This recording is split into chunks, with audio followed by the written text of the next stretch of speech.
नमस्कार दोस्तों, मैं हूं अर्पित और एक बार फिर से आपका स्वागत है। लगातार विपक्ष के बढ़ते दबाव और पिछले लोकसभा चुनाव के परिणामों से घबराई भारतीय जनता पार्टी ने आखिरकार जातिगत जनगणना कराने का फैसला ले लिया है। लेकिन मोदी सरकार का कोई फैसला हो और उसमें मुसलमान न जुड़े हों, ऐसा कैसे हो सकता है। तो मोदी सरकार जो जातिगत जनगणना कराने जा रही है उसमें मुस्लिम जातियों की भी होगी गिनती और अपने समर्थकों और अंधभक्तों को समझाने के लिए ही मोदी सरकार यहां पर एक चीज और स्पष्ट कर रही है कि ब्राह्मण ठाकुर ही नहीं, जातिगत जनगणना से सैयद और पठान की भी बढ़ेगी टेंशन। तो आप देखेंगे कि आने वाले समय में किस तरह से अंधभक्त भारतीय जनता पार्टी के समर्थक आपको सोशल मीडिया पर जातिगत जनगणना और आरक्षण के लाभ बताने लगेंगे, जो कि अभी तक विरोधी थे इसके। आपने देखा होगा कि किस तरह से भाजपा के नेता,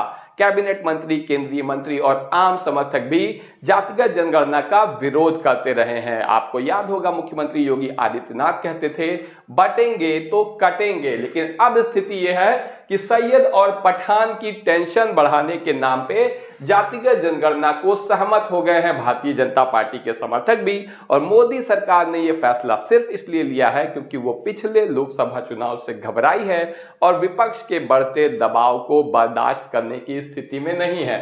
खबर देखिए, राष्ट्रीय स्तर पर मोदी सरकार ने जातिगत जनगणना कराने का फैसला किया है तो उसका सियासी इफेक्ट सिर्फ हिंदू अपर कास्ट के ब्राह्मण, क्षत्रिय, भूमिहार और कायस्थ पर ही नहीं पड़ेगा, बल्कि मुस्लिमों के शेख, सैयद, पठान जैसी सवर्ण जातियों पर भी पड़ेगा। तो असली इसे पैकेज जो है इसमें दिखाना यही है कि इन जातियों पर भी पड़ेगा, मुस्लिमों की। इसकी बड़ी वजह यह है कि जातिगत जनगणना होने के बाद आरक्षण का स्वरूप बदल सकता है, तो यह बहुत बड़ा बदलाव होने वाला है। लेकिन आप देखिए कि यहां पर भारतीय जनता पार्टी का फोकस क्या है। भाजपा का फोकस इस बात पर है कि देश में पसमानदा मुस्लिम कितने हैं। प्रधानमंत्री नरेंद्र मोदी और भाजपा सरकार वैसे तो स्पष्ट रूप से मुस्लिम विरोधी है, लेकिन प्रधानमंत्री मोदी बार बार अपने आप को पसमानदा मुस्लिमों का हितैषी और शुभचिंतक के रूप में पेश करना का कोई मौका नहीं छोड़ते हैं। तो अब आप देख सकते हैं कि भाजपा पता लगाना चाह रही है पसमानदा मुस्लिम कितने हैं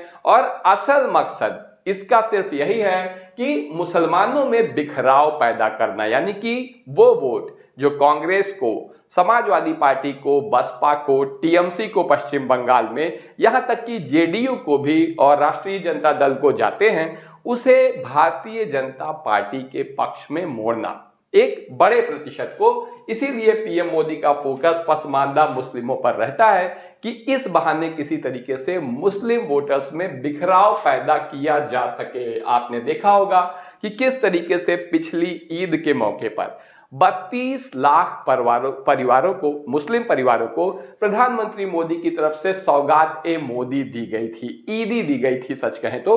और इसके पीछे का मकसद भी यही था कि गरीब मुस्लिम पसमानदा को अपने पक्ष में जोड़ना। लेकिन अब एक बात आप जरा सोचिए कि प्रधानमंत्री मोदी के अलावा अगर किसी और प्रधानमंत्री या किसी और सरकार ने इस तरीके की योजना चलाई होती सिर्फ मुस्लिमों के लिए, तो यही भारतीय जनता पार्टी कितना हंगामा मचाती। पसमानदा की गिनती ओबीसी कोटे में होगी, यह भी एक बहुत खास बात है इस जनगणना की, क्योंकि ऐसा माना जा रहा है कि ओबीसी कोटे में पसमानदा मुस्लिमों की गिनती होने से ओबीसी वर्ग को मिलने वाले लाभ भी पसमानदा मुसलमानों को दिए जाएंगे। तो ये एक बड़ी खबर है। इसके अलावा आप ये भी देख सकते हैं कि किस बिरादरी के कितने लोग निकलेंगे, इसका पूरा आंकड़ा मोदी सरकार निकालेगी। 11 महीने का समय लगेगा इसमें और 30 लाख कर्मियों को इसकी ट्रेनिंग दी जाएगी। लेकिन इससे एक बात और जो शीशे की तरह साफ है कि बिहार विधानसभा चुनाव जो कि इस साल अक्टूबर नवंबर में होने हैं, उसके बाद ही इस जनगणना के आंकड़े आएंगे। तो क्या इसका असर बिहार विधानसभा चुनाव पर पड़ेगा, क्योंकि ये सारा कुछ बिहार विधानसभा चुनाव के ऊपर ध्यान में रखकर ही किया गया है। और कौन सी पार्टी को इसका लाभ मिलेगा, आपकी जो भी राय हो कमेंट करके जरूर बताइए। और क्या मुस्लिम समाज में वास्तव में बिखराव होगा, भाजपा अपने मकसद में सफल होगी? आपकी जो भी राय हो कमेंट करके बताएं। अभी के लिए बस इतना ही, धन्यवाद।